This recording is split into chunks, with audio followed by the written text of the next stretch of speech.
అందరికీ హాయ్ అండి. మనకిదొచ్చేసి Samsung semi automatic washing machine. దీని కంప్లెయింట్ వచ్చేసి మనకి వాషర్ అయితే పనిచేస్తుంది.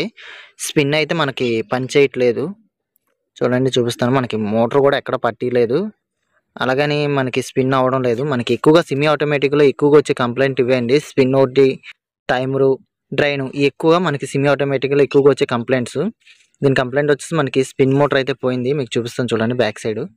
మనకి ఇదండి మోటర్ అనేది పని చేయలేదు. మనకి మోటర్ అనేది షార్ట్ సర్క్యూట్ అయ్యి కాలిపోయింది.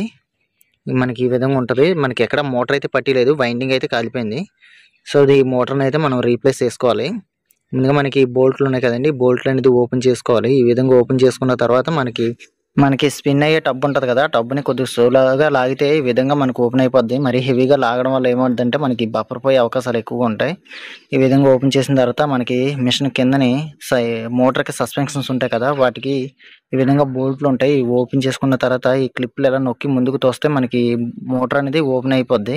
ఈ సెమీ ఆటోమేటిక్ వాషింగ్ మిషన్‌లో కొద్దిగా ఈ మోటార్ రీప్లేస్‌మెంట్ కొద్దిగా ఇబ్బందితో కూడుకున్నదండి. ఎందుకంటే ఎక్కువగా బోల్ట్లు స్లిప్ అవ్వడం అటు ఎక్కువ ఉంటది. వాటర్‌కి రెస్ట్ పడేయడం వల్ల. మనకిదొచ్చేసి బ్రేక్ యొక్క లివర్ అంటారు. కిందదొచ్చేసి మనకి బ్రేక్ ప్లేట్ అంటారు. ఇది ఓపెన్ చేసుకోవాలి. మీదన పుల్లీ ఉంది కదండీ! బ్రేక్ పుల్లీ ఇది ఓపెన్ చేసుకున్న తర్వాత మనకి మోటర్ అనేది ఓపెన్ అవుతది. మనం ఈ మోటర్ అనేది తీసుకోవాలంటే తప్పనిసరిగా మోటర్ అయితే తీసుకెళ్ళాలి. నార్మల్‌గా అన్ని మోటార్లు దీనికి సెట్ అయిపోవు. ఒక్కోసారి కొన్ని మోటార్‌ల్లో ఏటంటే మనకి ఈ బ్రేక్ ప్లేట్ యొక్క అడ్జస్ట్‌మెంట్ ఆ హోల్స్ అనేవి తేడాగా వచ్చేస్తాయి. కాబట్టి ఖచ్చితంగా మీరు ఆ సాఫ్ట్‌ను, ఆ బోల్ట్‌లు కూడా ఖచ్చితంగా సెట్ అయ్యే మోటర్ మాత్రం తీసుకోవాలి. ఈ విధంగా మనం మోటర్ అయితే డెమోకి పట్టుకెళ్ళడం మంచిది. ఇదొచ్చేసి మనకి పాత మోటరు. ఇదొచ్చేసి మనకి కొత్త మోటరు. చూడండి చూపిస్తాను. మనకి ఇదొచ్చేసి కొత్త మోటర్ అండి. Water resistant. ఇదివరకు మనం వాడింది వాటర్ ప్రూఫ్. ఈ విధంగా కనెక్షన్స్ ఇచ్చుకోవాలి. మనకి డయాగ్రామ్ ఉంటది మోటర్ మీద.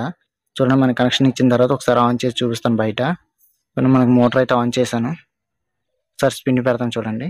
స్పిన్ టైమర్ ఆన్ చేశాను. చూడండి మనకి మోటర్ అయితే తిరుగుతుంది. సో, ఇదండి మనకి ఎక్కువగా ఈ స్పిన్నింగ్ ఆటోమేటిక్ వాషింగ్ మిషన్‌లో మనకి ఎక్కువగా ఈ ప్రాబ్లమ్ వస్తది. చూడండి ఆపాను.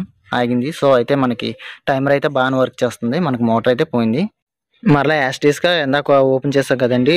Break plate. ఆ బ్రేక్ ప్లేట్‌ని కూడా కరెక్ట్‌గా దాని యొక్క అడ్జస్ట్‌మెంట్స్ ఉంటాయి. హోల్స్ ఉంటాయి. ఈ విధంగా హోల్స్‌లో సెట్ చేసుకోవాలి. చూడండి మరి ఇందాక చెప్పాను కదండీ! ఒకవేళ మోటర్‌లో ఏమైనా తేడా వచ్చిందంటే మనకి ఈ విధంగా అవి హోల్స్ అన్ని సెట్ అవ్వవు. కొత్తగా మీరు హోల్స్ అయితే ఏసుకోవాలి. సో, యాజ్ టీజ్‌గా మరి ఆ పుల్లీని దాంట్లో ఫిక్స్ చేసేయాలి. ఫిక్స్ చేసిన తర్వాత మనకి యాజ్ టీజ్‌గా మోటర్ అయితే ఎక్కించేయాలి. చూడండి మీకు ఈ విధంగా దానికొక బోల్ట్ ఉంటది. అటు ఇటును మనకి సాఫ్ట్‌కిని, ఫుల్లీకిని ఇవొచ్చేసి మనకి మెషిన్ యొక్క షాక్ అబ్జర్వర్స్ అదే కింద మోటర్ కింద షాక్ అబ్జర్వర్స్ ఉంటాయి. ఈ విధంగా మోటర్ సెట్ చేసుకున్న తర్వాత చూడండి దానికొక కట్టింగ్ ఉంటది. మనకి స్పిన్ ట్రబ్‌కి దీనికి ఒక కట్టింగ్ ఉంటది. ఆ కట్టింగ్‌లో కరెక్ట్‌గా మనకి బోల్ట్ అనేది ఎక్కించాలి.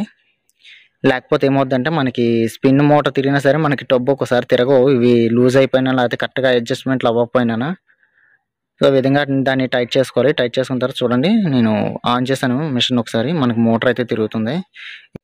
ఒకసారి మనం వాష్ మోటర్ కూడా ఆన్ చేసుకొని చెక్ చేసుకుందాం. ఎందుకంటే ఇవి ఓపెన్ చేసాం కదా! ఎక్కడైనా ఏమి డ్యామేజ్ అయ్యాయని. చూడండి మనకు వాషర్ కూడా ఆన్ చేశాను. వాషర్ కూడా తిరుగుతుంది. సో, ఫైనల్‌గా మనకి మిషన్ యొక్క కంప్లెయింట్ అయితే అయిపోయింది. ఓకే అండి. Thank you.